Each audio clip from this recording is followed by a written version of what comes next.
Boa noite, pessoal, tudo bem? Sejam bem-vindos a mais um webinar do Embarcados, tá? Hoje tem um assunto muito bacana, mas antes de começar, eu peço que vocês deem um feedback aí que estão ouvindo bem e, se possível, marquem aí a cidade, o estado de onde estão assistindo a gente, para a gente ter uma ideia aí, beleza?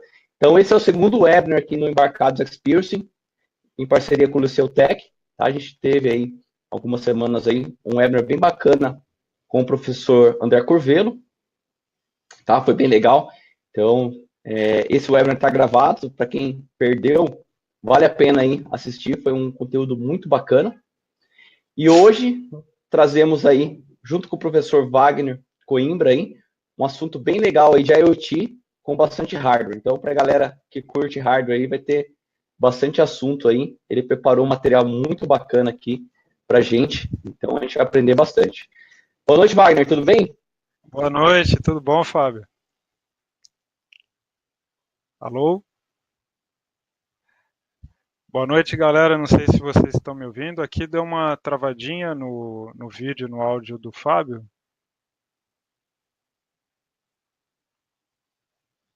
Só um momentinho que a gente está verificando.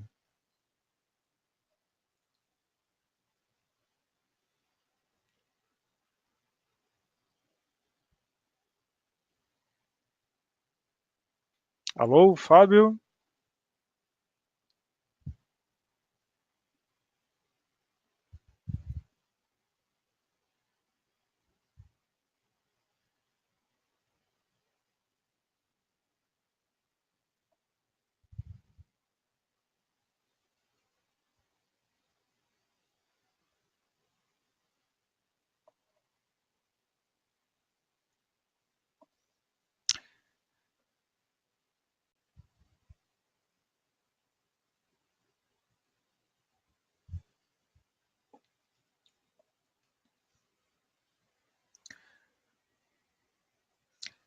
Pessoal, não sei se vocês conseguem me ouvir.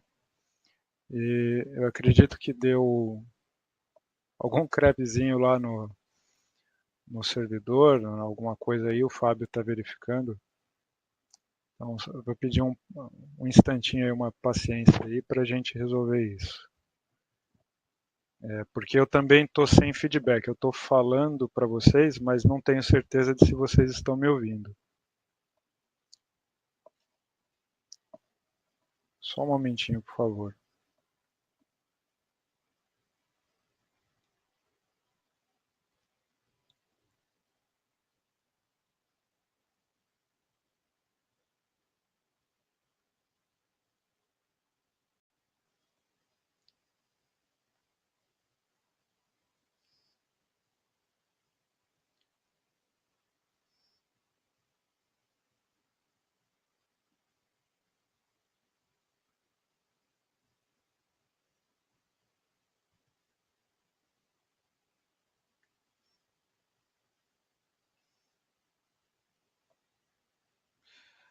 Bom, pelo que eu vi, só um instantinho, que o Fábio me deu um feedback, eu só estou confirmando se ele me ouve aqui. Talvez ele não consiga voltar. Bom, mas de qualquer forma, vamos ao nosso webinar. Pessoal, só um instantinho.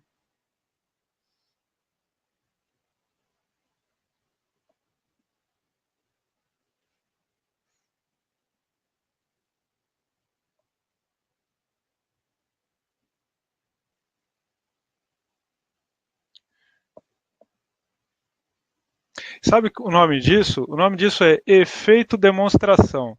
Se não tiver uma demonstração, não acontece uma coisa assim. Podem se preparar para isso, vai acontecer. É praticamente uma certeza. Eu tô. Agora eu recebi a confirmação de que vocês me ouvem. Então, beleza. Então, muito boa noite a todos. Eu agradeço vocês estarem reservando esse tempo para a gente conversar aqui. E eu quero conversar com vocês sobre projetos em IoT, com um foco especial em projeto de hardware, mas eu vou passar também pelo projeto do firmware embarcado no hardware, porque tudo isso está interligado, tudo isso vai fazer parte do seu dia a dia como desenvolvedor, como prestador de serviço, como microempresário, ou seja, qualquer papel que você venha desempenhar na área vai envolver um pouquinho de cada coisa. Então vamos lá. A nossa agenda para hoje, falar brevemente sobre a origem da IoT, alguns problemas típicos dentro da IoT, como que eu acabei entrando nessa área, algumas alegrias e tristezas pelas quais nós passamos tanto no desenvolvimento de firmware como de hardware, e nisso algumas boas práticas também. E visto esse cenário todo, nós vamos conversar um pouco sobre os cursos que nós ministramos lá no Liceu Tech, voltados especificamente para o projeto de hardware. O Liceu Tech está com uma visão de que é necessário investir no povo brasileiro para que você tenha conhecimento, tenha ferramentas, conheça pessoas e por meio dessa rede de relacionamento e desse conhecimento você consiga prestar os seus serviços e todo mundo ganha com isso, né? As empresas, os empregados e tudo mais. E no finalzinho eu vou mostrar alguns exemplos de projetos e tem mais aqui algumas coisinhas físicas também que eu vou mostrar para vocês. Bom, a IoT começou com esse pesquisador chamado Mark Weiser, lá no início dos anos 90. Ele trabalhava num dos laboratórios da Xerox e ele, a equipe dele, estavam fazendo uma pesquisa relacionada a de que maneira dispositivos inteligentes dispersos no meio, né? Então você teria salas inteligentes, ambientes inteligentes, de que maneira esses dispositivos poderiam ajudar as pessoas no seu dia a dia, na sua vida. E nisso ele publicou um artigo que virou um marco histórico, que é o computador do século XXI, onde ele descreve esse ambiente, descreve os dispositivos. É claro, a gente está falando do início dos anos 90, então não existia o termo internet das coisas, porque mal existia a internet ainda. Só que em termos de arquitetura ele descreveu muito bem requisitos, o que precisaria ser utilizado para você ter esse ambiente, e ele desenvolveu uma visão que envolvia uma infraestrutura, que o termo usado para isso era uma infraestrutura pervasiva. Esse pervasivo era recursos que estão permeados no ambiente, estão dispersos. Então você vai ter energia elétrica, vai ter comunicação. Na época, redes Wi-Fi não eram uma realidade, mas não deixa de ser meios de comunicação. E além de você ter essa infraestrutura, você ia ter também uma capacidade de processamento distribuído.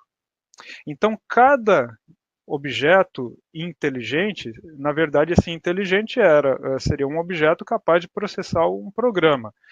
Muitos objetos processando esses programas dariam para o usuário final a sensação de que a informação da qual ele necessita está sempre disponível.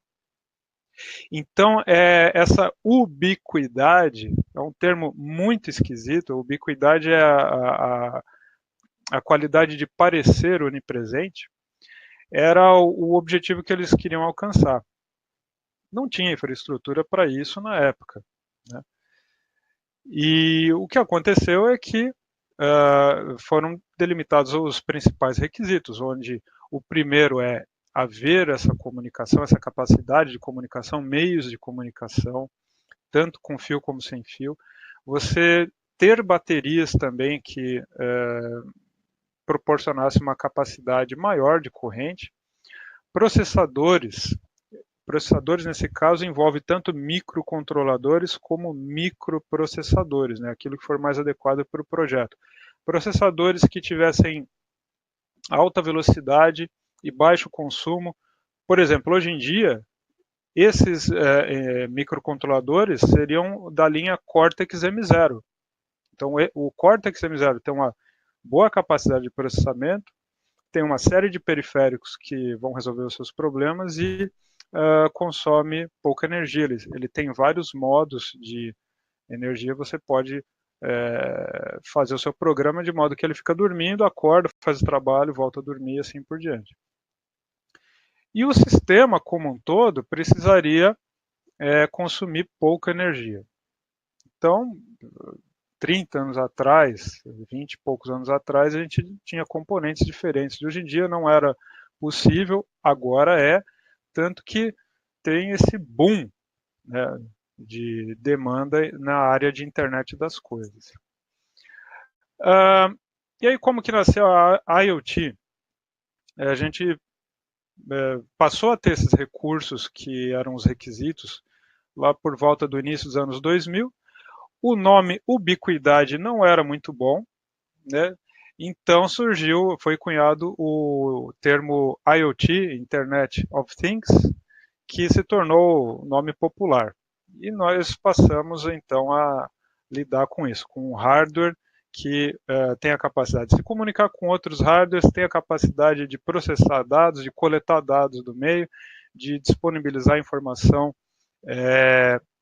em tempo real. Muito bem. Só que, é claro, né, no que surge um novo paradigma, um novo modelo, uma nova área, surgem também problemas. Aliás, que bom que existem problemas. Se a gente não tiver problema, a gente morre, a gente não tem o que fazer. A nossa profissão consiste em resolver problemas. Então, mas o primeiro problema em IoT é a visão popular, né, o imaginário popular a respeito disso. E a IoT se tornou sinônimo de sistemas baratos, é até aquela coisa, né, o sisteminha, sistemas baratos que sejam capazes de resolver problemas que atualmente não possuem uma solução. Problemas que você não pode pegar uma solução de prateleira para resolver porque vai ficar inviável. Legal, só que com essa visão popular, a gente tem surgem dois problemas. O primeiro deles é o que é barato, né?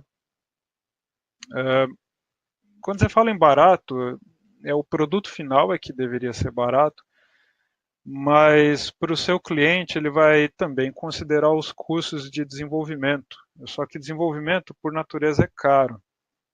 Então,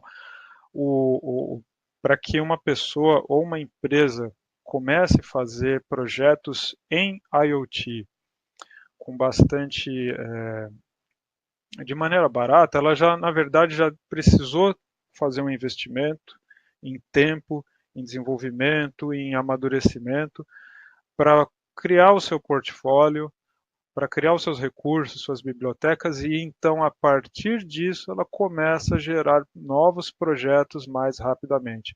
Então, existe um período inicial de, vamos dizer assim, amadurecimento, pelo qual cada pessoa, cada empresa vai passar, que é o de aprender a fazer um projeto de hardware, de firmware, e integrar ele com o cloud rapidamente.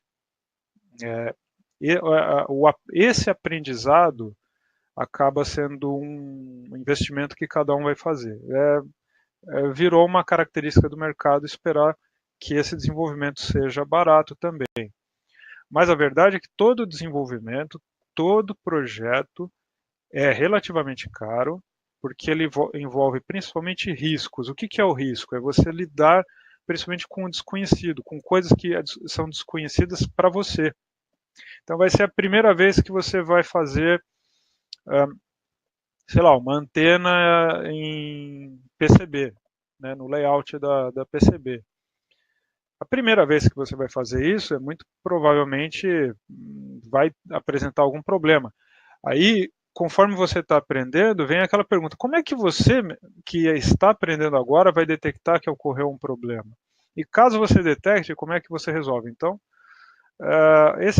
isso é um tipo de risco que a gente corre quando está desenvolvendo algo, né, pela primeira vez. E fora isso, você tem a questão da arquitetura, né? Quais são os grandes blocos que vão participar da sua solução? O que, que você vai fazer? O que, que você vai comprar? O que, que você vai utilizar como serviço? Né? Esse tipo de decisão vai afetar bastante desde o seu projeto até os testes e o deployment, né? A entrega do produto. Então, né, para você conseguir mensurar o preço, os custos, você vai ter que fazer a interligação de vários fatores, né? A sua análise, a sua coleta de dados, o que, que você está prevendo para o seu desenvolvimento, como que você está estruturando seus testes. Aliás, testes, pelo amor de Deus, teste é fundamental. Às vezes a gente tem a tentação de, não, eu fiz um negócio aqui, é simples, nem precisa testar. Não, não. Tudo que você fizer, faça um teste, senão o risco se torna, é um risco desnecessário, né? Você gasta mais um tempinho lá, nem vai você mesmo nem vai perceber esse tempinho e vai testar, vai garantir que a coisa está funcionando. O que você vai gastar com divulgação, com marketing, como que vai ser essa estratégia de comunicação com o cliente, a fabricação, estoque, onde você vai fabricar, como está a política do país para importar coisas, importar recursos e assim por diante. Enfim, tudo isso afeta preço. Então, uma coisa que você vai decidir, isso é uma decisão pessoal, no meio desse cenário todo, em quais partes você gostaria de trabalhar? Você gosta mais da engenharia de hardware? Você sente mais afinidade com a programação? Você é mais um perfil de arquiteto, o cara que define a coisa como um todo? Então, é bom pegar uma parte de todo esse ciclo e se especializar nela e depois você expande, se for o caso. Bom, mas esse é o primeiro problema. O segundo problema é o que é resolver coisas que os sistemas atuais não resolvem. Né? Então, isso consiste em trabalhar em nichos de mercado que ainda não possuem soluções de prateleira. Então, você vai trabalhar você precisa de escala, por exemplo. Então, certos recursos do mercado são caros, você não pode utilizar esses recursos, você vai ter que desenvolver o seu. Agora, nem toda área é um nicho com o qual você possa, no qual você possa entrar. Então, por exemplo, você quer produzir um novo CLP, mas será que vale a pena? Será que vai ser competitivo? Será que você vai ganhar a confiança do mercado? Já existem muitas empresas fazendo controladores lógicos programáveis. Então, talvez uma outra área seja mais interessante. Por exemplo, saúde, né? Healthcare. Você fazer um gadget qualquer para monitorar pessoas. Na verdade, já existe. Você tem smartwatches, um monte de coisa, mas você pode agregar mais um. Será que vale a pena?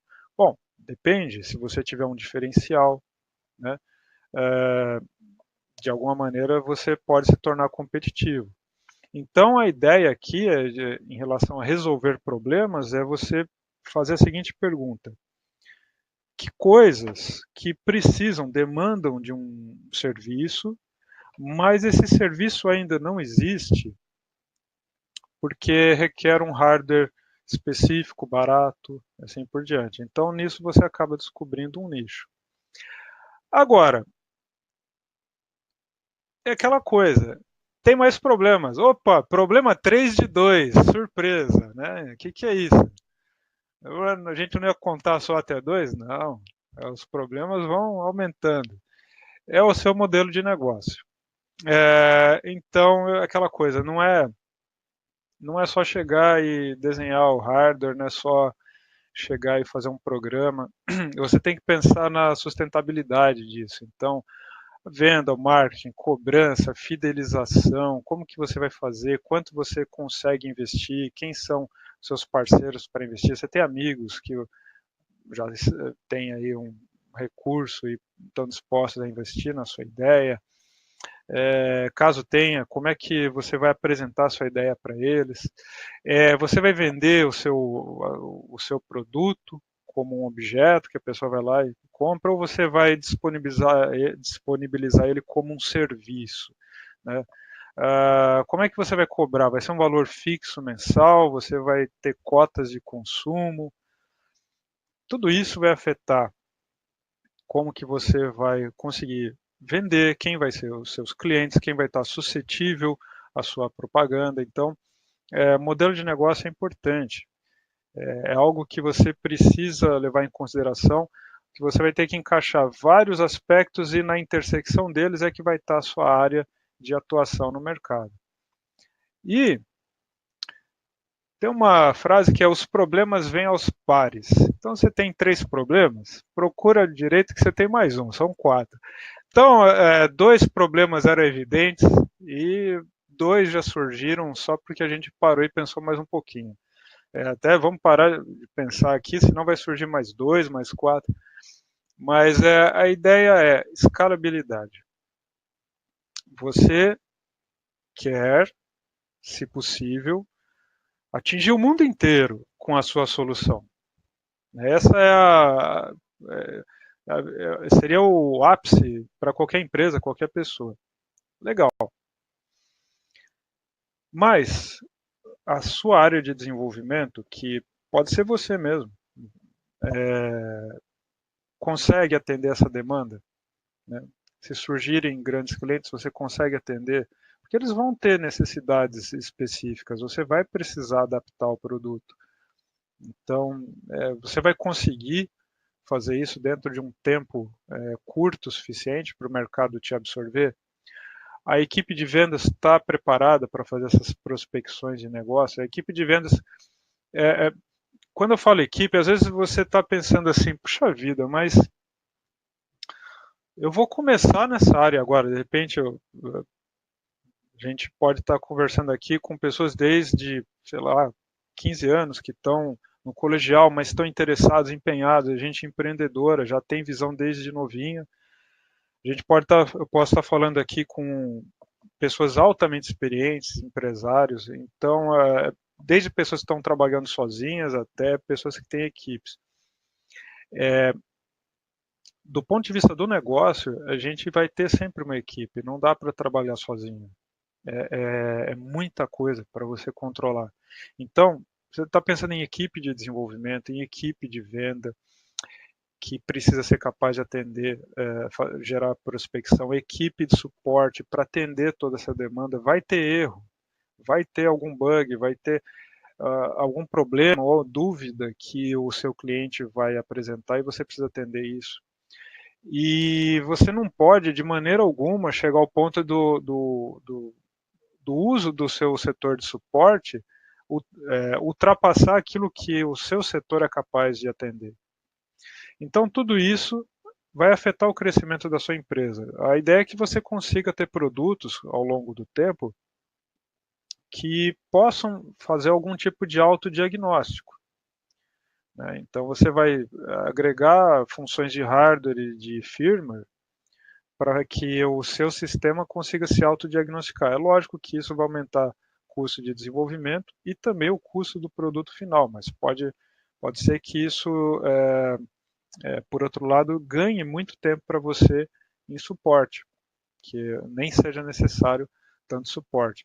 Então, a IoT, ela tem esse viés de ser uma área que produz soluções baratas, mas esse barato é resultado de um estudo muito com bastante empenho que você e a sua equipe vão fazer. Então esse é em síntese o grande problema da IoT. Você precisa pensar bem no que você vai fazer no modelo de negócio para que de fato você tenha um produto e um serviço baratos. Bom, E como é que eu entrei nessa de IoT? Eu comecei lá no século passado, gente. Foi em 1989, eu entrei no curso técnico. Esse curso tinha um foco, era um curso técnico em eletrônica com foco em automação industrial. Então a gente via muita coisa de robótica, máquina CNC, programação, CAD, tinha desenho mecânico auxiliado por computador já nessa época. Os softwares eram diferentes, mas o princípio era o mesmo. A programação já era em C também. Não tem os fundamentos não mudam com o passar do tempo. E aí eu fui trabalhando na área de desenvolvimento de hardware, só que a gente passou por um período meio complicado aqui no Brasil, lá por volta de 1992, teve uma crise, isso foi na época do governo Collor. Então mudou um pouco o cenário. E nisso houve uma demanda maior por desenvolvimento de software. Eu fui para essa área, desenvolvi vários projetos, a maior parte deles com um enfoque em telemetria. Então, muito antes de você ter um Google Maps, essas coisas aí, a gente já fazia software que desenhava um mapa, latitude e longitude, você colocava elementos que seriam data loggers, sensores que você tinha colocado em campo para coletar dados a respeito de alguma coisa, e isso era enviado para bancos de dados. Né? Não existiam os termos cloud, IoT, mas o princípio e as necessidades eram semelhantes. Então isso envolveu projetos de telemetria, alguns projetos em saúde pública para auxiliar a dispensação de medicamentos, projetos na área de saneamento, era controle de análises químicas de qualidade de água e microbiológica, físico-química e microbiológica e assim por diante. Nessa época, o meu foco era mais em programação orientada a objeto e bancos de dados. Aí, por volta de 2006, eu tive uma aproximação com o mundo acadêmico, tanto como aluno. Na época, eu comecei a fazer um mestrado em inteligência artificial, depois em automação e controle, como também no papel de professor. Eu tive a oportunidade de ministrar algumas matérias, né, das principais foi desenvolvimento de projetos em eletrônica, já era projeto de sistemas embarcados, programação em C e robótica. E em 2006 foi o meu primeiro contato com a IoT, só que na época sob o nome de computação ubíqua. Ainda não tinha sido cunhado o termo IoT, pelo menos aqui ninguém usava aqui no Brasil. E aí eu entrei numa fase punk, né? O que foi a fase punk? De 2011 a 2016, eu tive uma empresa de desenvolvimento, de treinamentos também, na área de sistemas embarcados. E, cara, não é fácil você ter uma empresa aqui no Brasil. Você tem muitas variáveis aí com as quais você tem que lidar diariamente e se adequar a elas para conseguir se manter no mercado. Aí em 2014 teve um evento em São José que chamava eLive 2014, então era uma conferência de sistemas embarcados muito bacana, e lá foi o meu primeiro contato para valer mesmo com a IoT. Eu comecei com a prévia da IoT lá em 2006, e em 2014 a coisa começou. Depois eu fechei essa empresa de consultoria e fui trabalhar numa empresa que se chama Logicalis. É uma multinacional inglesa que se associou, ela comprou uma parte de uma empresa nacional muito grande chamada Promon. A Promon já desenvolveu inúmeros projetos de engenharia civil, acho que ela vem atuando desde a década de 60. Ela acabou investindo numa segunda Promon, que era a Promon Tecnologia, que vem trabalhando desde o início dos anos 2000 em telecomunicações, integrando tecnologia e criando infraestrutura de telecomunicações. E a Logicalis olhou para os esforços da Promon, gostou, queria entrar na América Latina, não tinha a princípio como entrar, foram fazendo negociações e no final as duas empresas se juntaram. Então agora, por um tempo até o nome ficou Promon Logicalis, agora o nome é Logicalis. Então a Logicalis Brasil é uma empresa que integra tecnologia de comunicação e também desenvolve tecnologia para internet das coisas. Então, são uma série de nichos de mercado em que a gente está trabalhando e o setor de desenvolvimento é bem forte lá. Tudo aquilo que lá desde 1989 eu venho tendo contato, por sorte eu estou conseguindo aplicar diariamente lá. Legal, então esse é o contexto. Vimos o que é a IoT, como que eu entrei nesse mercado, como que as coisas vêm sendo, algumas características, e agora vamos à análise de alegrias e tristezas em firmware e alegrias e tristezas em hardware, né? Para as alegrias, você precisa ter um grande empenho. Agora, já para tristeza, não precisa fazer nada. É só cruzar os braços que elas vêm. Então, a gente tem que se empenhar para conseguir as alegrias aí. Primeira coisa, testes. Gente, não é brincadeira. Você escreveu um trecho de código, faça os testes sobre esse trecho de código. Mas puxa vida, eu não tenho uma ideia muito clara sobre como fazer esses testes. Bom, pensa no seguinte, se você escreveu uma função, ela tem uma entrada e vai gerar uma saída de acordo com essa entrada, isso, por princípio, por natureza, é possível você mapear alguns valores de entrada e as saídas esperadas para cada um desses valores. Se você fizer uma tabelinha de teste, alguma coisa num Excel da vida e tal, e depois implementar uma rotina, pelo menos uma rotina de teste, onde você gera a entrada,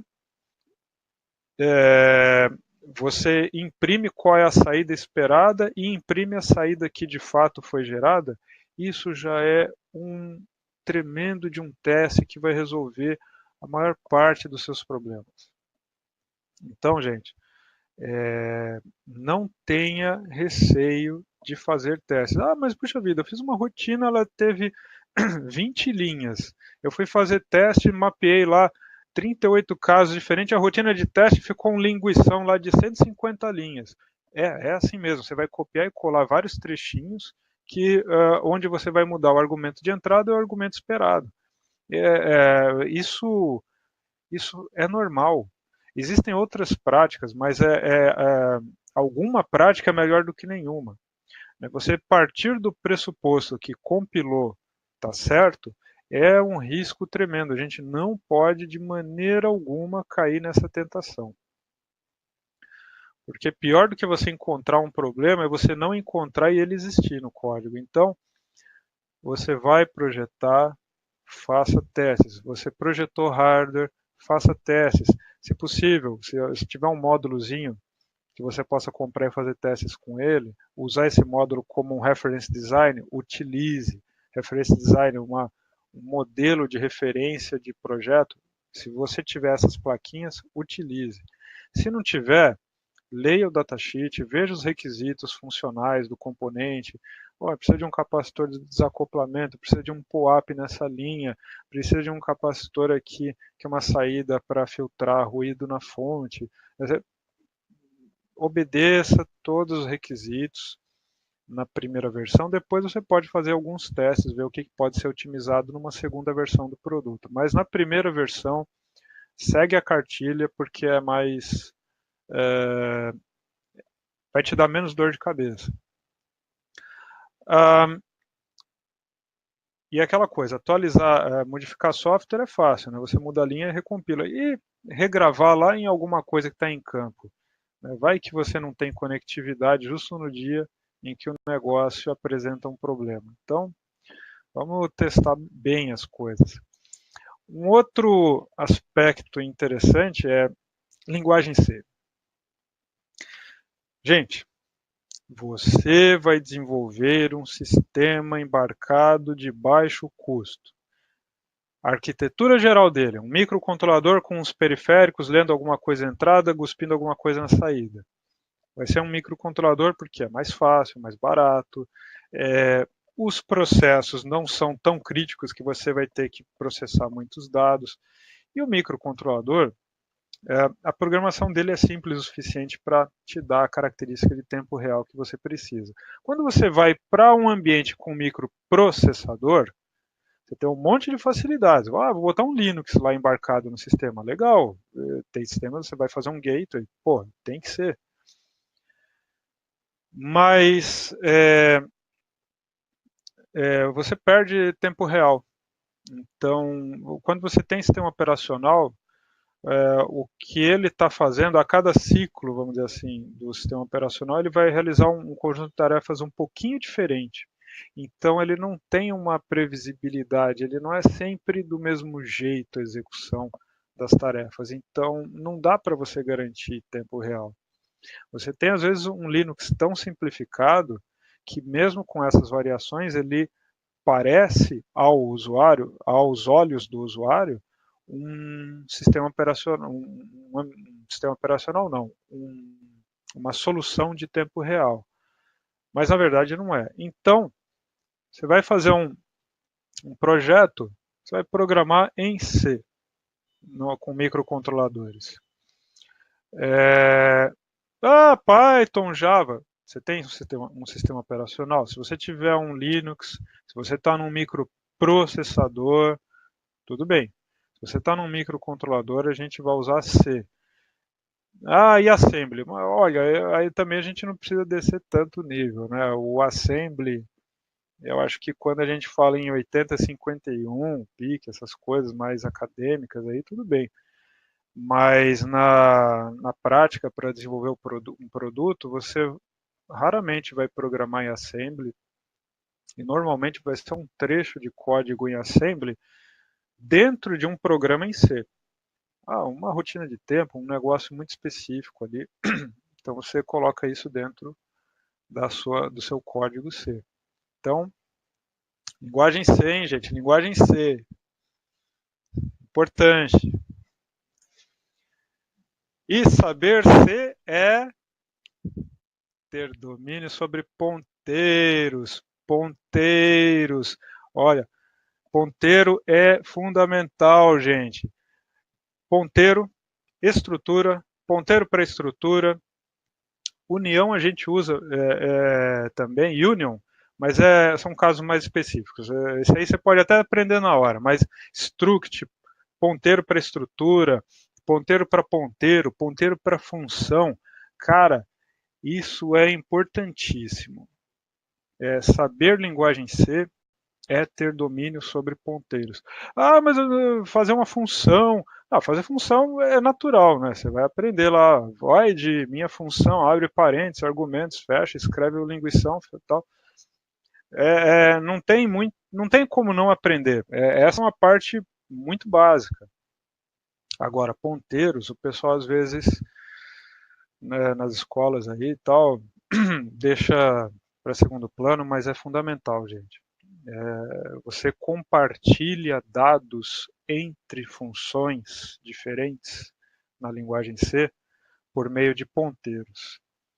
Você não vai ficar copiando bytes e bytes, kilobytes aí de um lado para outro. Você vai passar um ponteiro para o endereço inicial, que aponta para o endereço inicial de uma sequência grande de bytes, para todas as funções que utilizarem essa sequência. Aliás, depois a gente até vai voltar nesse assunto. Nesse nesse slide aí, eu achei essa imagem aí na internet, ela tem um bugzinho aí. Depois a gente vai comentar sobre isso, hein? A gente volta nesse assunto. Então, ponteiros, hein? Ponteiros e estruturas é fundamental. Vamos lá. Que mais? Nas alegrias e tristezas do desenvolvimento de firmware. É a maneira como você vai fazer a sua análise e a sua programação. Pessoal, é o seguinte. Você vai utilizar, normalmente, um compilador, um GCC da vida, que vai aceitar tanto a gramática da linguagem C como do C++. Só que você vai desenvolver em C, porque o compilador C gera um resultado mais enxuto, mais previsível, e quando ele trabalha a fim de gerar um código executável a partir do C++, aí começa a ter um uso meio, vamos dizer assim, promíscuo da memória. Tabelas virtuais, um monte de coisa que vai gastar tempo, processamento, espaço em RAM. RAM é uma desgraça em microcontroladores, cara. Um microcontrolador que tem... Às vezes você vai ter 16 KB de RAM. Cara, é rápido para gastar 16 KB, viu? Então, a gente vai programar em C, mas você vai pensar orientado a objeto. Ninguém manda no seu pensamento. A sua análise vai ser mais fácil de ser feita se for feita orientada a objeto. Você vai pensar em grandes classes de problemas, grandes bolinhas aí de problemas, a maneira como elas se comunicam, você vai definir interfaces de comunicação bem definidas entre elas, depois você começa a pensar em como resolver cada um desses subproblemas. Aí cada classe vai virar uma biblioteca. Então você pode pensar orientado a objeto e implementar estruturado, não tem nenhum problema. Padronização. Então, o pessoal vai desenvolver, tem que criar um monte de bibliotecas. Cara, analisa um pouquinho algumas bibliotecas, algumas que você fez, algumas você pegou na internet. Tenta criar um modelo geral. Tenta pensar num modelo geral que você possa partir dele para fazer as suas bibliotecas específicas. Isso vai te facilitar muito. Por exemplo, no Linux, a abstração que eles fazem é que tudo é arquivo, né? Então, você tem um hardware mapeado no sistema de arquivos, ele vai estar dentro de um diretório, propriedades dele vão ser arquivos dentro desse diretório. Para alterar a propriedade, você abre o arquivo e tem as operações de leitura e escrita. Isso é um modelo. Você pode criar um outro modelo. Você não necessariamente precisa ter um sistema de arquivos e mesmo assim ter um modelo para fazer o desenvolvimento. Então essa é a ideia. E a minha recomendação em termos de boa prática é toda rotina, sem exceção, precisa ser testada. Não deixe de testar as suas rotinas. Escreva comentários. Use o padrão do Doxygen, é fácil, em 1 horinha, 2 horinhas aí no máximo, você já fez um monte de teste, vai ficar bem estruturado. Coloca uns comentários, pelo menos no início de cada função, e algumas estruturas e constantes globais aí. E se você quiser aprender mais, tem uma área chamada Test Driven Development, que é o desenvolvimento orientado a testes. Então, você só garante que algo está feito depois que passou pelos testes. Tem bastante literatura sobre isso. Processo de sucesso aí para você conseguir alguma coisa que vai funcionar vai ser, de uma maneira geral, estruturar bem os seus dados. Então, criar as estruturas, representar o conhecimento dentro do computador, que consiste em representar ele na forma de bytes, né, escolher os tipos de dados adequados, isso é importante. É fundamental. Se você representar bem, você economiza a memória, melhora o desempenho e tudo mais. Economizar RAM é muito importante. Às vezes é melhor uma alocação estática do que uma dinâmica. Você vai lá, reserva lá 32 bytes para alguma coisa, reservou, reutiliza esse espaço inúmeras vezes no programa, acabou. De repente você quer usar alocação dinâmica, malloc, free e tal, acaba complicando um pouco. Evitar ficar jogando dados de um lado para outro na RAM, né? Passagem por cópia. Isso daí é um tiro no pé, cara, porque às vezes você tem um conjunto de dados, você precisa alterar, manipular esses dados e de repente você passou esses dados por cópia. Então você tem um espelho deles aqui, você tem o original desse lado e tem uma cópia desse lado. Você está processando aqui e na hora que termina tudo você retorna esse conjunto aqui. Aí você perdeu o controle, cara. Então é muito importante a gente evitar ficar copiando grandes conteúdos de um lado para outro na RAM de um microcontrolador. Isso consome tempo e pode levar alguma perda de referência. Você usa ponteiro aqui. Essa utilização de modelos para criar bibliotecas e você aprender a anotar as suas ideias, as suas soluções. Então, por exemplo, máquina de estados é uma maneira muito legal de você representar as suas ideias. Isso daí é bom depois dar uma pesquisada. Tem um desenho aí sobre máquinas de estados só para ver aí. Ó. Você acorda, vai para o trabalho, volta para casa, vai para a cama. Piadinha. E as alegrias e tristezas em hardware? Bom, como é que é um breakpoint em hardware? Vocês já viram? É aquele fiozinho ordinário que você vê que está passando pela placa na diagonal, ainda dando uma entortadinha em torno de um componente. Esse fiozinho foi um breakpoint, entre aspas, aí, que o desenvolvedor colocou para fazer um teste. Ou às vezes é uma correção de bug, né?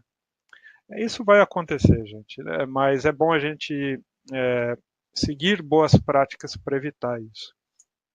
Então, modelo geral de um hardware para IoT é algo que vai envolver uma fonte, um processador, interfaces de comunicação, seja com ou sem fio, sensores que têm uma saída analógica, sensores com saídas digital, por exemplo, uma saída I2C ou SPI, entradas analógicas dentro de algum padrão, por exemplo, de 4 a 20 mA ou de 0 a 5 volts, e saídas digitais, alguma coisa semelhante a um relé de estado sólido que você vai deixar lá para acionar uma carga.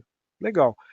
Isso daqui são grandes blocos muito comuns em qualquer projeto.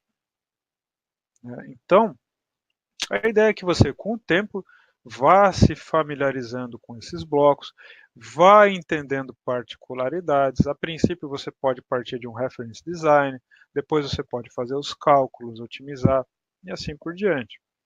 E com isso você adquira um conhecimento que possa ser reutilizado em novos projetos. Mas na hora em que você vai fazer um projeto, o que é importante você considerar? Só o aspecto técnico? Não. Senão você vai inviabilizar o projeto. Então, quais são as expectativas do cliente? Você realmente está ciente disso? Faz uma reunião com o cara, vai lá, mesmo que ele já esteja até meio saturado, vai, estressa essa fase inicial de coleta de dados, garanta que você e o seu cliente estão falando a mesma língua, senão, cara, se chega no final, ele queria uma coisa, você entregou algo parecido, mas não é exatamente aquilo que ele está esperando, você vai gerar um desgaste desnecessário. E então, vamos evitar esse desgaste no final, tendo um desgaste muito menor no início, fazendo uma boa coleta de dados. Você precisa considerar requisitos funcionais. Poxa, eu preciso ter um cabeamento, eu preciso ter isso, eu preciso ter aquilo para a coisa funcionar. Requisitos mecânicos. Poxa, como que é o invólucro onde você vai encapsular o seu sistema? Às vezes esse invólucro é dado pela aplicação. O cara tem uma caixa com um índice de proteção X lá e tem que ser essa caixa. Ela é a prova de gases tóxicos, vai trabalhar num ambiente de não sei quantos bar de pressão atmosférica, assim por diante. Então você tem que se adequar aos requisitos mecânicos. Requisitos de consumo energético. Você tem uma fonte de energia, Você vai utilizar Energy Harvesting, você vai, sei lá, uma célula fotovoltaica, alguma coisa cinética, o que você vai usar? Você vai ter uma bateria recarregável, você vai utilizar uma bateria não recarregável. Então, depende da aplicação. Os custos dos seus componentes. Nem sempre o componente mais barato vai gerar o projeto mais barato. Isso vai depender, às vezes, dos periféricos dele, a periferia exigida por ele, e dependendo da situação, o custo da placa, pequenas variações não são muito significativas, mas o tempo de desenvolvimento muda bastante. E os prazos que você tem. Então, a ideia é conversar com os envolvidos, ter um alinhamento pleno e documentado a respeito do que o seu sistema tem que atender, né? Então, os envolvidos, os stakeholders aí precisam ser consultados. Com relação a boas práticas aí no projeto de hardware, de preferência utilize problemas não, resolva os problemas por meio da utilização de componentes que englobam toda a solução. Então, pega um sensor que já te entrega, se possível, uma saída I2C. Não vai usar um sensor, se você tiver a opção, que tem uma saída analógica, porque você vai ter que fazer um circuito de condicionamento. E se a ideia de um circuito de condicionamento for algo novo para você, pode ser que você perca muito tempo nisso. Pode ser que você faça um condicionamento que introduza um certo erro em algumas faixas de frequência. Então, de preferência, utilize componentes que resolvam todo o problema, né, e te entreguem a saída num padrão que, uma vez que você se comunicou com um componente desse tipo, você se comunica com vários outros. Então, você fala com um componente 2C, você fala com qualquer outro. E 2C vai mudar os registradores, né, o que você vai ler, vai escrever. Mas você vai ter uma biblioteca de comunicação I2C. Condicionamento de sinal analógico não é trivial, então consulte o engenheiro de aplicação de campo, se você conhecer algum, literatura, application notes, exemplos, veja placas que por acaso outros fizeram e sejam open source. Faça uma montagem experimental e realize testes, isso é importantíssimo. Às vezes você tem coisas que você só vai perceber na hora em que você faz um teste real. Você vai fazer simulações antes, dentro do possível, mas a simulação o universo de discurso de uma simulação é aquilo que você acha que o seu sistema é aquilo que você acha, é a maneira como você acha que o seu sistema vai se comportar.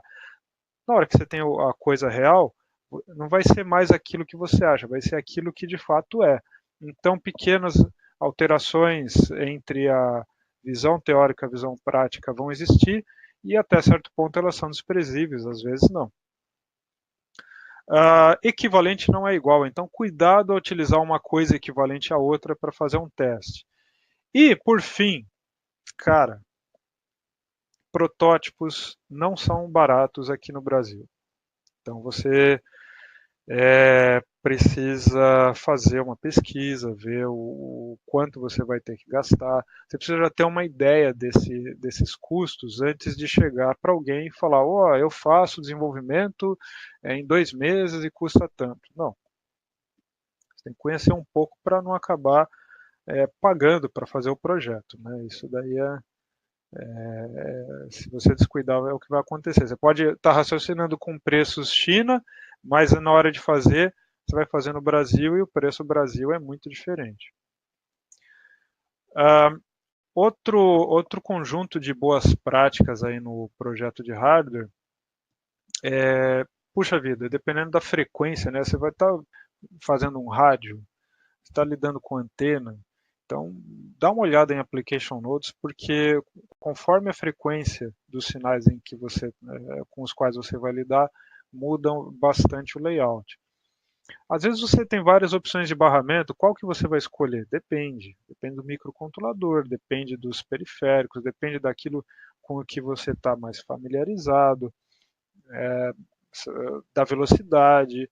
Então, tem vários requisitos que você vai tratar na hora em que estiver fazendo a análise de todos os dados que você levantou. Fabricação de placas. Cara, vai dar problema. Vai dar problema. Porque é da natureza, cara. Você tem um processo fabril, vai fazer 10 placas de um lote piloto, uma é possível, é bem provável que venha com, sei lá, um curto entre uma trilha e um plano de terra. Então, uma inspeção visual, você tem pelo menos uma lente de aumento boa aí para fazer uma inspeção visual antes de ser feita a montagem, é legal. A montagem em si também é crítica. É você que vai montar? Vai ser outra pessoa? Se for você, você tem os equipamentos? Cara, é difícil montar sem ter os equipamentos certos. Então, uma estação de retrabalho SMD, com controle de temperatura, um soprador térmico, você ter as pinças adequadas, não a pinça que você vai comprar ali na esquina, que é R$ 2 aí. Essas aí não vão. Você vai pegar o componente com ela, ele vai espirrar longe. Então você vai ter que comprar uma pinça de qualidade. Aí você vai falar, na DigiKey, que é um fornecedor, tem. Puxa vida, é baratinho, é US$ 10, sei lá, estou chutando. Só que você tem que ver que você vai pagar transporte. Ela é US$ 10, o frete é 50, virou 60. Aí o desembaraço aduaneiro, mais a taxa de entrega, tudo mais lá que é feito pela transportadora, vai dobrar isso, virou US$ 120. Aí você vai pagar R$ 450 naquilo que era US$ 10, né? No preço original. Então, você tem que planejar aí como é que vai ser a sua aquisição de ferramentas ao longo do tempo. Que mais? Outra coisa, você mesmo pode errar. Então, ter um processo, um método em que você, de tempos em tempos, você para com uma coisa e faz outra, para não ficar viciado naquela primeira coisa que você estava fazendo e começar a deixar passar alguns bugs, erros de projeto. Então, é importante você também se auto-verificar. E no liceu, nós já estávamos conversando já há algum tempo, a conversa começou acho que no ano passado. O liceu começou uma iniciativa de cursos rápidos, cursos para resolver necessidades pontuais que são excelentes para você adquirir um conhecimento específico. E nesse ramo de IoT, a IoT começa com o projeto do hardware. Depois do projeto do hardware vem a programação desse hardware. Você vai embarcar um programa dentro dessa placa. Depois você vai transferir dados para algum lugar, tipicamente para um gateway ou para um servidor, um gateway que vai transmitir para um servidor que está na nuvem. E em cima desses dados na nuvem, você vai fazer os analytics da vida, as estatísticas, você vai fazer clusterização, que é identificar padrões. Tem métodos para isso, lá, distância euclidiana, esqueci não é distância, mas não sei o que, Manhattan, é uma distância também. E uma vez que você tenha esses clusters, você vai treinar redes neurais para reconhecer esses padrões e aí você vai se tornar capaz de tomar decisão. Esse é o processo como um todo. Tudo isso começa lá com o seu dispositivo, que você está projetando. Como que você vai projetar? Então, minha experiência pessoal, eu precisei, isso já faz quase 10 anos, ministrar também um curso de projeto de placa, há muito tempo, não foi no liceu, e eu peguei vários softwares na época e fiz um teste, e esse teste era saber qual deles era mais fácil e me produzia um resultado de qualidade no menor tempo possível. E o que ganhou disparado foi o Eagle. Na época nem era da Autodesk, era outra empresa, chamava CADSoft. E eu passei a utilizar o Eagle não só no meio acadêmico na época, mas como na minha empresa. Comecei a desenvolver uma série de projetos com o Eagle e continuo fazendo isso até hoje. Então, lá na Logicalis, os projetos que nós fazemos é com o Autodesk Eagle.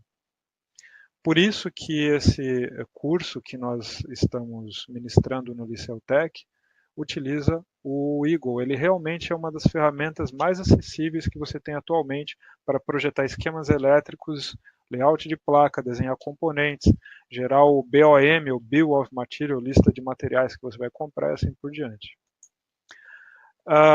Nós temos 3 cursos. Né? O primeiro, que vai começar em fevereiro do ano que vem, fevereiro de 2019, é o curso de desenho de esquemas elétricos no Autodesk Eagle. Então você vai aprender a desenhar os subcircuitos, padronizar os elementos visuais, fonte de caractere, fazer toda a sua documentação, colocar part numbers embutido dentro dos componentes, e com isso você vai desenhar os vários subcircuitos de vários projetos exemplo que nós vamos executar, e no final ter o projeto concluído. Então, é um aprendizado exclusivamente por meio de exercícios. Você vai experimentar lá no Liceu Tech, a mesma coisa que você vai experimentar no seu dia a dia como projetista.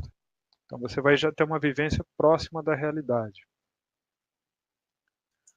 O segundo curso, que é uma consequência lógica do primeiro, é o curso de layout. Então, você já passou pela experiência de fazer esquemas elétricos, quer materializar isso em um layout de circuito impresso, então você vai procurar as informações sobre o curso de layout de placas e vai ver que a gente vai fazer o dimensionamento da placa, às vezes você tem perfis especiais, vai fazer a distribuição dos componentes, recriando os vários subcircuitos ali na placa. Você vai interligar esses subcircuitos e depois fazer as vias que colocam a comunicação entre eles.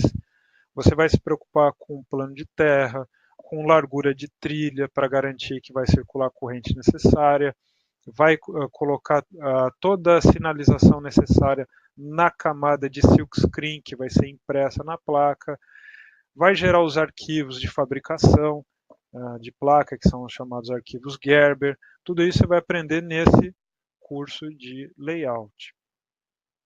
E o terceiro e último curso, que também é uma consequência natural, lógica disso tudo, é o curso de desenho de componentes. Puxa vida, mas o que é isso? Bom, imagina que você vai utilizar um sensor e esse part number, esse sensor não existe na biblioteca do Eagle. Então ela tem dezenas de milhares de componentes, mas não tem esse componente. Isso vai ser mais frequente do que parece. Então você precisa desenhar esse componente. Ah, mas ele tem um encapsulamento completamente diferente, não segue nenhum padrão. Tudo bem. Você vai pegar o desenho mecânico dele e aprender a desenhar esse footprint, essa aparência dele mecânica dentro do Eagle. Você vai desenhar o símbolo dele, vai interligar os pinos do símbolo que você utiliza no esquemático com os terminais que você usa no layout. Fazer isso diversas vezes e ver o impacto, inclusive, de você pegar um projeto já pronto, alterar o componente, aí você vê que é fácil alterar no esquema elétrico, mas o impacto no layout é grande. Então, essa é uma experiência muito importante da gente passar para entender qual é o impacto de você modificar um componente num projeto já pronto. Então, eventualmente, você vai ter que prestar contas para um superior seu na empresa. Ele vai falar, puxa, eu quero mudar alguma coisa aqui disso de A para B, assim por diante. Você vai mapear esse impacto e falar para ele, tudo bem, dá para fazer, desde que a gente tenha um prazo X, porque vai envolver isso, isso e isso. Então, esse também é mais um valor agregado por esse curso, né? Você vai conseguir estimar prazos de maneira mais precisa para a equipe com a qual você trabalha. Então, tudo isso está lá no site do Liceu Tech. Vocês podem já ir abrindo até o link do site para ver. A gente tem a intenção de agregar mais cursos com o tempo, então agora, nesse primeiro momento, nós estamos focando na construção do hardware. Futuramente nós podemos conversar também sobre a programação dele, então vai depender bastante aí da necessidade de vocês, né? O que vocês precisam é o que nós vamos procurar e disponibilizar. Legal. E para a gente ter uma ideia aí de resultados, opa, agora foi. Alguns exemplos aqui de uns projetos que eu fiz aí no passado, para vocês verem que vai ser o dia a dia de vocês. Vocês vão fazer coisas semelhantes, algumas inclusive lá no curso. Claro que no curso nós vamos começar com coisas mais simples, mas esse é um projeto de uma placa que envolvia um Cortex M3 e ele rodava um web server embarcado, é uma página de internet. Foi bastante, uma parte do projeto. Isso daí foi bem complicado do ponto de vista da programação, porque eu não tinha um sistema de arquivos. Eu tinha que criar tudo em memória. Deu um bom trabalho, viu? O projeto do hardware foi mais tranquilo do que o projeto do firmware. Esse outro aqui foi uma placa de teste, olha, de teste só, para um módulo GPRS. Então, eu precisava ter uma prova de conceito para mim mesmo a respeito do funcionamento desse módulo. E eu tinha um certo prazo, não era uma coisa, eu não estava com a corda no pescoço, então eu fiz o esquema elétrico, o layout e depois montei, teve umas correções aí, normal, sempre tem. E depois disso, isso virou virou um subprojeto de um projeto maior, um subcircuito. Então é um exemplo de coisas que às vezes a gente tem que fazer para projetos intermediários antes de chegar no projeto final. Esse aqui foi legal. Esse foi um conversor analógico digital de 144 canais. Era um projeto que tinha acho que 138 variáveis analógicas que precisavam ser medidas. Basicamente só isso, só medir. Então, e eram variáveis que de baixa frequência, elas não ficavam oscilando muito ao longo do tempo, era da ordem de alguns hertz. Tinha variáveis lá que eram meio hertz, 0,1 hertz. Né? Então, teve um condicionamento de sinal para eliminar ruído, o ambiente era bem ruidoso. Tinha restrições mecânicas, aí a placa ficou do tamanho de uma folha A4 por conta de restrições mecânicas. E a ideia é que um microcontrolador aí já era um Cortex M4. Os Cortex M4 tem máquina de ponto flutuante por hardware. Então ele consegue fazer uma série de cálculos ali com float via hardware. Não consome muito do poder de processamento do microcontrolador, o resultado vem rápido. Então é interessante quando você tem que implementar algum filtro, alguma coisa assim. Então ele ficava varrendo esses conversores AD e no final encapsulava tudo e enviava isso para um outro sistema. Então foi bem legal esse projeto aí. E foi bem caro também o protótipo. bem caro mesmo. Aqui são exemplos, várias placas que eu acabei projetando ao longo do tempo. Algumas dessas aí são 4 layers, outras são 2 layers. Isso foi de acordo com o volume de componentes que a gente colocou. Aqui, esse aqui é legal, isso aqui já é uma coisa recente. Essa é uma parte de um produto nosso lá da Logicalis. Então, só para vocês terem uma ideia, aí do lado esquerdo é a visão de uma placa 4 camadas. Então, você está vendo as 4 camadas de trilhas aí superpostas, e do lado direito, isso do lado esquerdo, do lado direito você tem uma foto dessa placa aí. Então, a gente tem os pinos do microcontrolador expostos nesses 2 barramentos, e isso virou uma parte de uma solução nossa em IoT e automação de uma maneira geral. Para vocês terem uma ideia, essa daí é a solução. Essa é a versão um pouco mais antiga, mas é a solução que nós desenvolvemos. Essa primeira camada, essa primeira placa aí tem uma série de sensores e atuadores. A segunda é aquela placa do microcontrolador, que essa aqui eu vou voltar um slide aqui, essa placa de microcontrolador aqui. A terceira tem uma placa de comunicação, tem uma comunicação tanto com fio como sem fio, a gente fala RS485 e Bluetooth aí, e embaixo a gente tem a nossa fonte de alimentação.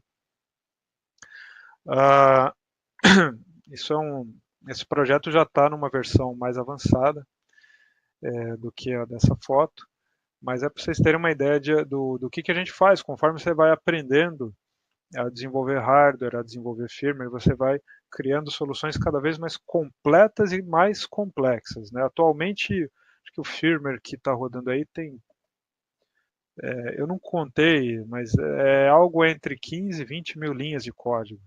Já faz bastante coisa. A gente já tem princípio de inteligência artificial embarcada aí. E, bem, isso é uma visão, a ideia minha aqui foi a de passar uma visão o mais integrada possível, envolvendo o hardware, envolvendo o firmware, mostrando também alguns aspectos comerciais com os quais você vai ter que lidar, seja na contratação de serviço de confecção de placa ou serviço de montagem, como no seu processo de divulgação, venda, manutenção e suporte. Tudo isso faz parte da IoT. Então, a ideia é que com tudo isso você consiga se situar, veja qual é o nicho, qual é a área com a qual você tem maior afinidade. Eu espero que essa área seja a de desenvolvimento de hardware, porque eu gostaria muito de ter a oportunidade de estar falando com você pessoalmente sobre desenvolvimento. A gente está trabalhando junto lá no Liceu. Nesse slide aí você vê o e-mail do coordenador do programa, o professor Alessandro Cunha, e tem também o meu e-mail particular aí. Então, se alguém depois quiser entrar em contato, conversar um pouco aí, vai ser um prazer conversar. Bacana, Wagner. Opa, obrigado. Eu agradeço a todos aí pela paciência. Eu acabei falando um pouco mais do que eu esperava. Tá ótimo. Tem perguntas, mas eu queria que você mostrasse as placas aí. Seria bacana para a galera ver. Eu vou parar o slide aqui. Legal. Eu queria...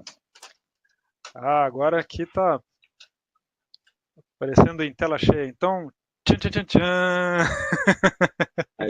Isso daqui, gente, eu vou mostrar com mais calma aqui. Isso aqui fazia parte de um data logger que foi aplicado em área ferroviária. Tinha uma série de sensores. Essa placa aqui é 4 camadas, para vocês terem uma ideia. Essa outra aqui, na verdade, fazia parte do mesmo projeto, ela coletava dados de uma outra parte também aí do equipamento ferroviário. Essa daqui foi 2 camadas. a distribuição, a quantidade de componentes era menor, foi mais simples o roteamento. O layout delas foi feito, por incrível que pareça, manualmente. Aí vem aquela coisa, parece que dá muito trabalho. Cara, dá um pouco, mas não é assim também. Você vai pegando o jeito com o tempo. Aqui foi uma placa de teste de comunicação serial. Aqui tem 232, 485. Isso aqui eu fui fazendo nas horas vagas, mandei confeccionar. Essa daqui eu mandei confeccionar na China até, porque eu não estava dentro de nenhum escopo de projeto, era para mim mesmo. Foi super barato lá, chegou de qualidade. Olha essa aqui, hein? Essa aqui é legal. É aquela placa que eu mostrei Conversor lá AD. do conversor AD, que é os 144 canais. Aqui é DB37, se não me engano. E, foi muito legal projetar essa placa aqui. Todos os filtros de entrada, os conversores AD. Aqui não tem o microcontrolador soldado, mas ele ficava aqui. Interface de comunicação e algumas portas aqui, pontos de teste. E outra interface de comunicação também. Aqui era mais direta para um sistema com microprocessador e aqui era uma genérica para qualquer sistema. Essa placa tem 2 layers? Essa 2 layers. Essa teve bastante espaço, então, e os subcircuitos, como são repetitivos, deu para reproduzir o layout. Então ficou fácil daqui para cá ficou fácil. Essa primeira parte aqui foi meio enroscada porque não tinha muito espaço, mas ela ficou com 2 layers. A única coisa que foi realmente chata é que uma placa desse tamanho sai caro. Eu acho que só a placa, isso já faz uns 5 anos, custou, eu fiz 3, custou mais ou menos R$ 800 cada uma. Cada uma. Tá, só uma dúvida, acho que ninguém perguntou, mas quantas horas para fazer o layout dessa placa aí? Dá para ter uma ideia estimativa? Putz, cara, essa daqui é grande, mas ela não é tão complicada. Eu acho que foram depois de ter o esquema elétrico, umas 2 ou 3 semanas para fazer. Não foi, 2 semanas, mais ou menos. Essa aqui, que é 4 layers, essa foi bem complicada, ela teve várias revisões, os requisitos do projeto mudaram também ao longo do tempo, mas eu acho que e teve muitos componentes que eu precisei desenhar. Mas só o roteamento também foi umas 3 semanas. O que acaba consumindo bastante é o esquema elétrico, porque na fase de esquema elétrico você tem que resolver todos os requisitos que cada componente, cada sensor seu tem. E se você fizer isso legal, na hora de fazer o layout foi manual, né? Com alto roteamento você consegue acelerar isso um pouco. Só que o auto roteamento às vezes introduz problemas. Você vai auto rotear esse cara e ele resolve 99%. Você fala, puxa, e esse 1%? Ele não resolve de jeito nenhum. Então, muitas vezes o que você faz é resolver a maior parte possível, depois você deixa alguns pedacinhos que são mais complexos para o auto-roteamento, aí ele consegue terminar para você. Mas, às vezes, fazer manualmente acaba sendo mais garantido para você obter o resultado. Tem layout que, puxa, foi rápido, assim, coisa de 2, 3 dias. Essa daqui era só, o que era isso aqui mesmo? Era um MSP430, um Zigbee, uma interface com display e teclado. Isso aqui foi super rápido de fazer. Acho que foram uns 3 dias. É importante também você parar, assim, para um pouquinho, não manda fabricar logo de cara, se envolve com outro trabalho e depois você volta e revisa. Tem mais um exemplozinho aqui. Tá. Mas né, se tiver uma equipe, você trabalha com alguém revisando para você? Sim, a gente tem uma equipe lá na Logicalis, tem mais ou menos umas 35 pessoas em software e 10 em hardware. E, no geral, você acaba agrupando um projeto para cada 2, 3 pessoas, projeto de hardware. Então, o que acontece é que quando um terminou uma parte, ele repassa para o outro revisa essa parte. Então, com isso, você não pega pessoas que estão muito viciadas na coisa. É claro que, eventualmente, passa aí alguma coisa errada. Isso já aconteceu. Isso acontece, Ah, acho que em todos os projetos, mas a gente faz é. isso o máximo possível. Claro, às vezes você está no Você, pinga-fogo, aí não dá. vai correria, né?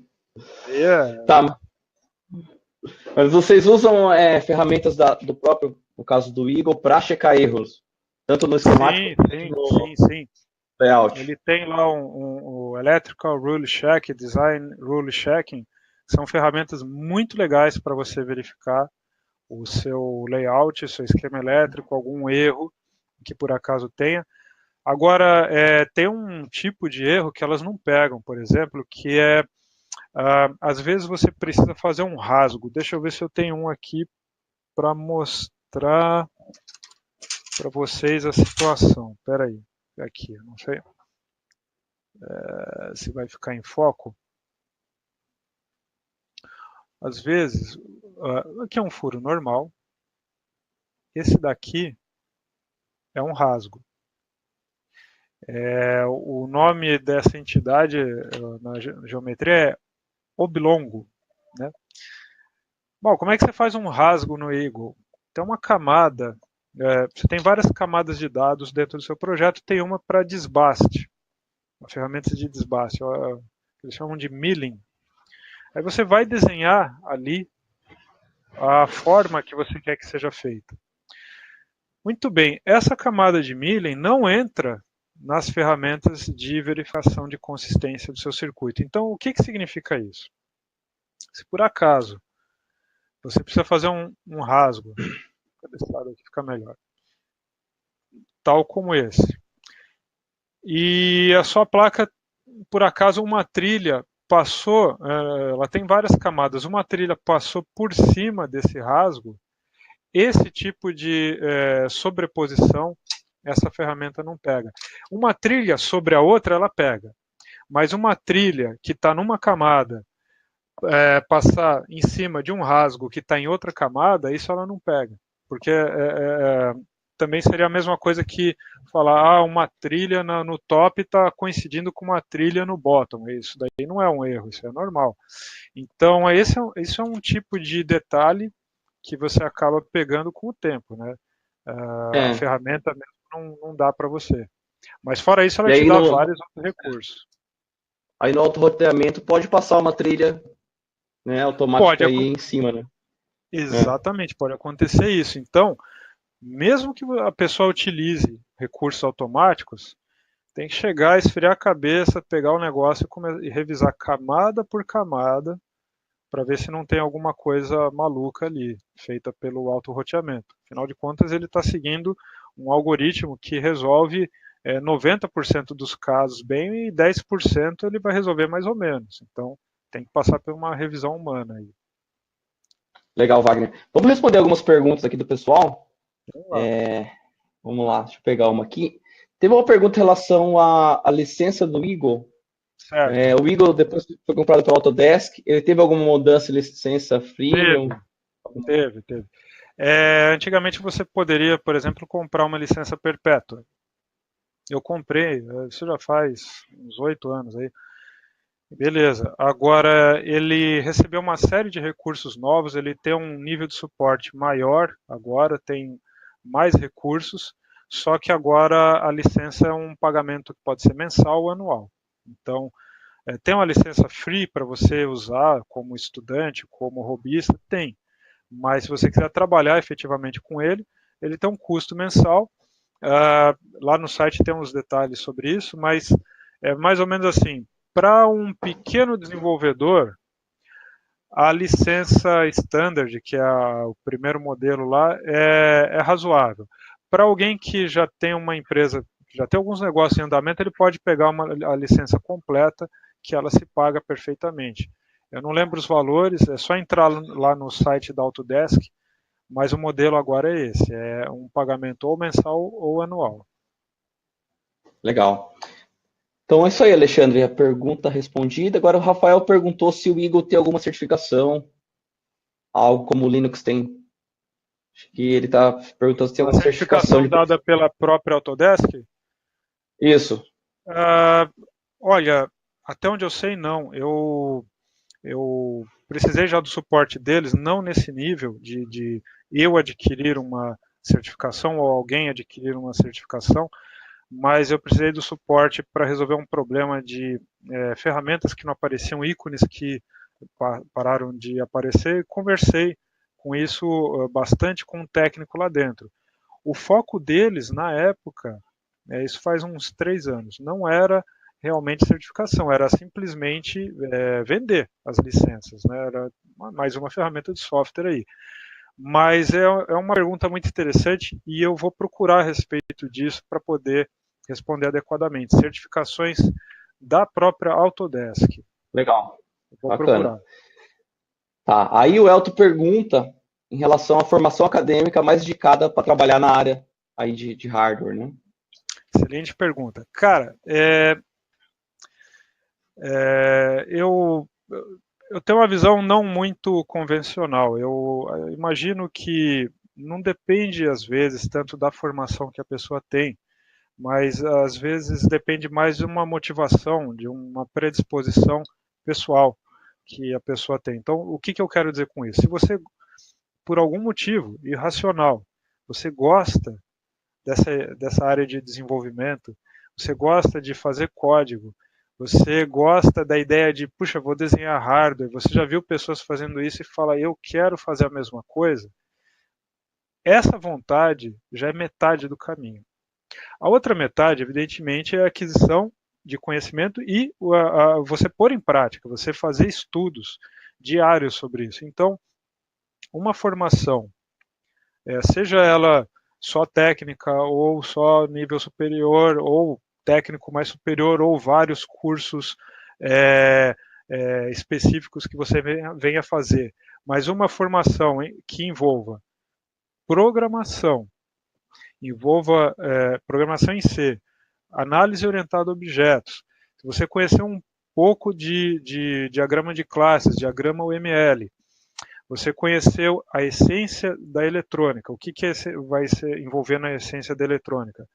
Projeto de fontes, a eletrônica analógica em baixa frequência, você aprender a usar um transistor, um amplificador operacional, portas lógicas, fazer alguns circuitos básicos com portas lógicas, aprender a ler esquemas elétricos, então você entender como que os blocos estão relacionados, os vários blocos desse esquema elétrico, isso, no meu ver, te habilita a trabalhar na área.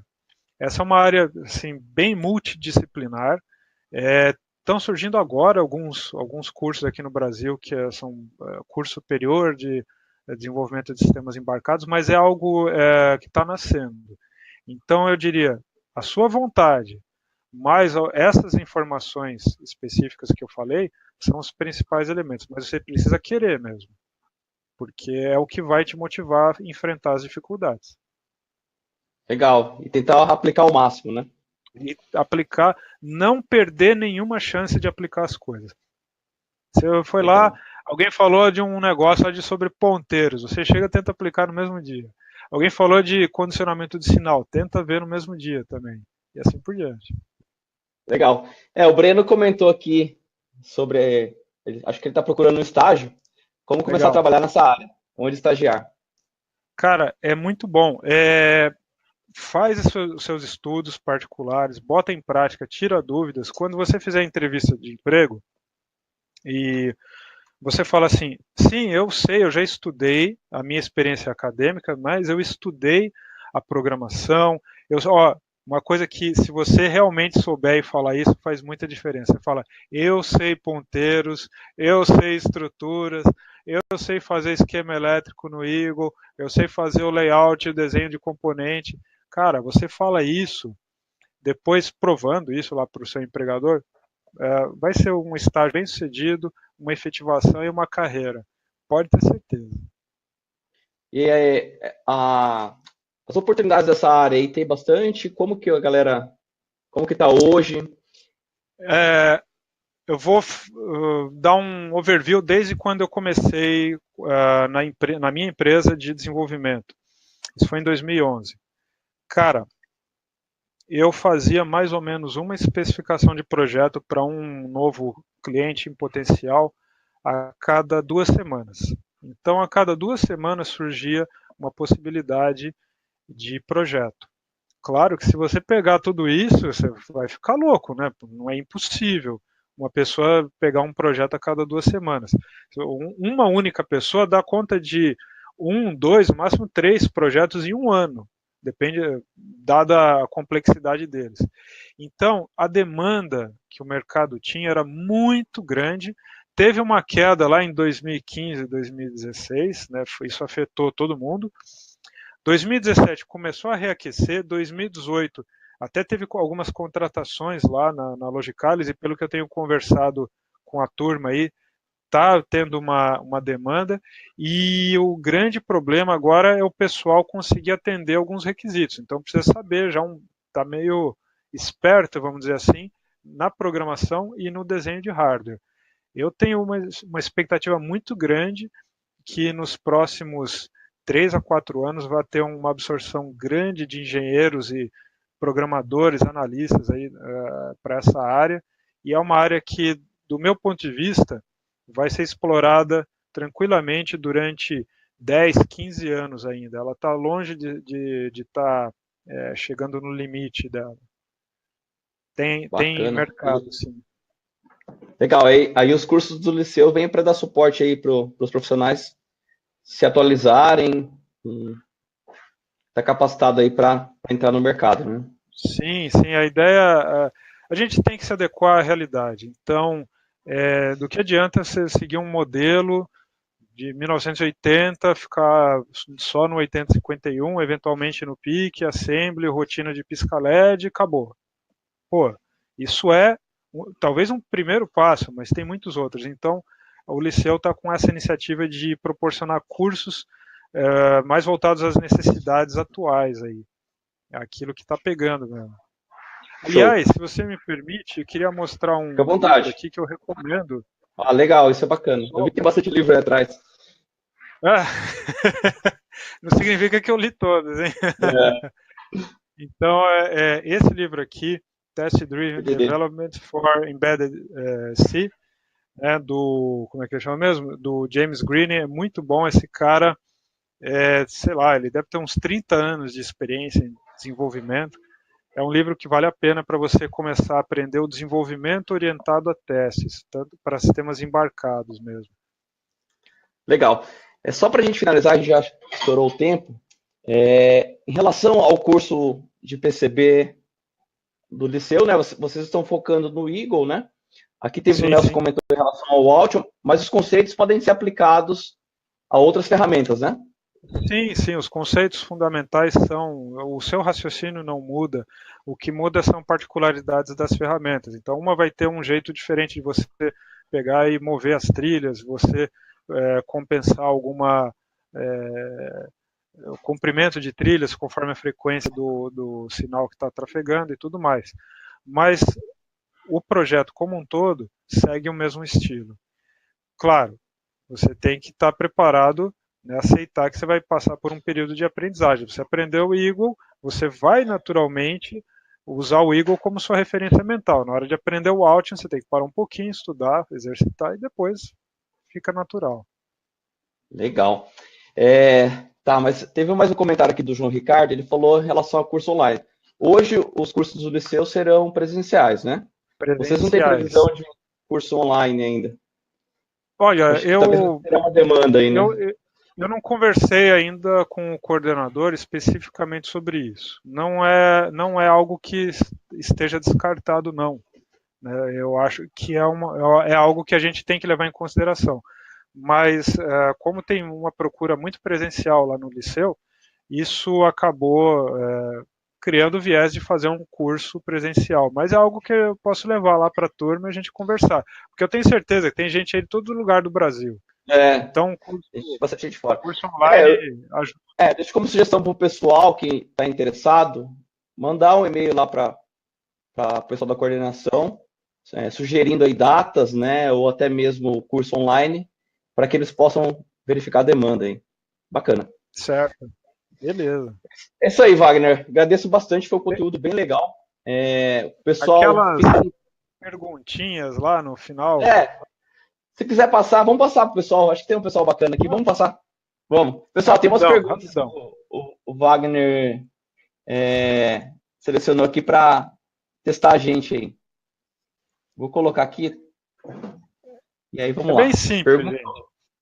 A primeira pergunta é em que situação que é interessante você levar em consideração uma linguagem de mais alto nível como Python, ao invés de você utilizar C.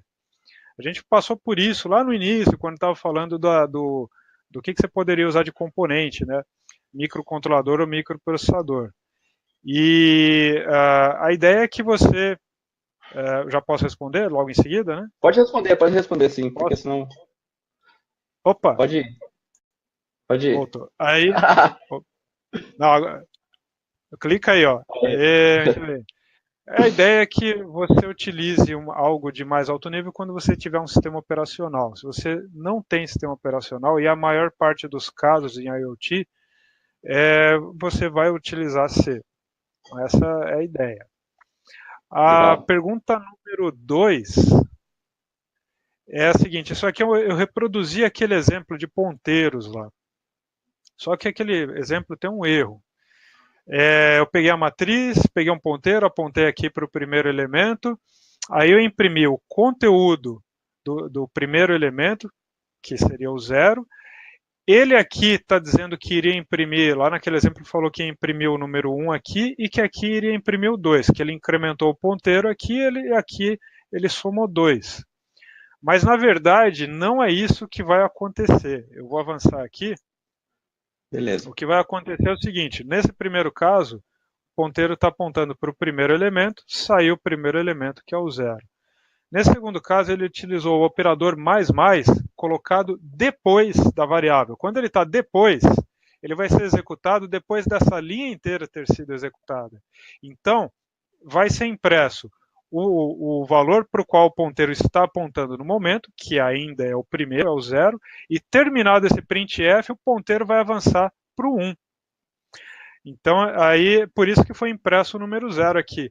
E nessa terceira linha, ele utilizou o operador mais igual, que esse é executado aqui na hora, que incrementou esse ponteiro 2 vezes. Então, o ponteiro estava aqui, incrementou uma vez, incrementou a segunda, ele passou a apontar para esse elemento, por isso que foi impresso aqui o número 3.